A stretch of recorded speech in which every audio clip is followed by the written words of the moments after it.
We had established a number of NGO thematic clusters, some 25 and counting in number.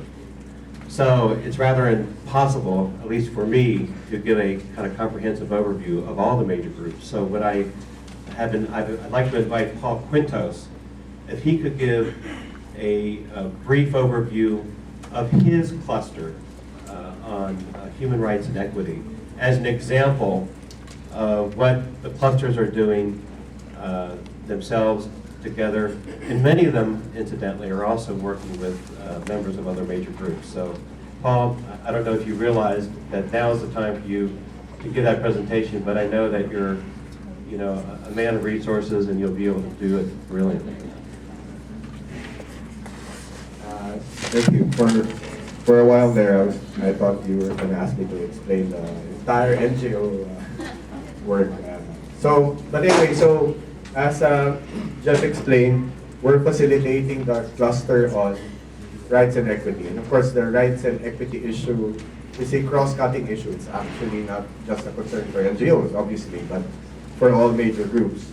And I'm sure most of you, or all of you, I think all of you, share our deep concern about the disturbing trend in the negotiations at the moment, where rights and equity or references to rights and equity are being deleted or proposed to be deleted or bracketed or qualified using other words such as, instead of rights, make it access, instead of equity, make it inclusiveness, all of which tend to weaken or undermine the rights-based framework, which of course underpins most of our demands. I mean, many of our good intentions that we want to be reflected there would be weakened unless they are framed as rights, which we can claim, which people can claim.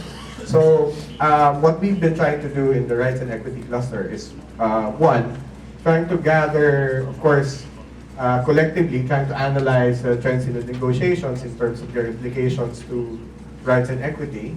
And we've been trying to get the analysis also coming from the different major groups and different NGOs. With some success, I thank all of you who've been sharing their analysis through the listserv.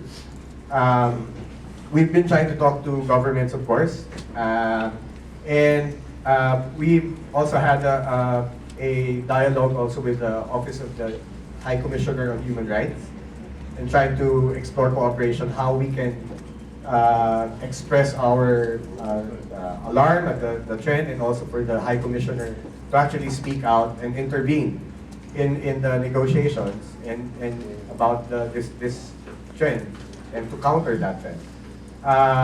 And again, yeah, we've been trying to consolidate the analysis of the negotiations in terms of implications to rights and equity.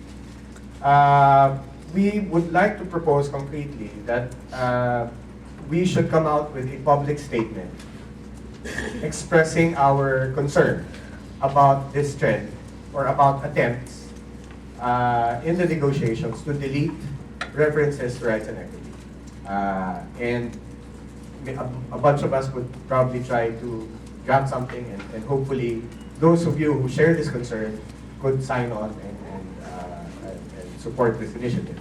Also appealing to all of you to share intelligence as to government positions and to push our governments to arrest this attempts to undermine or bracket out our rights and equity issues from the negotiations. So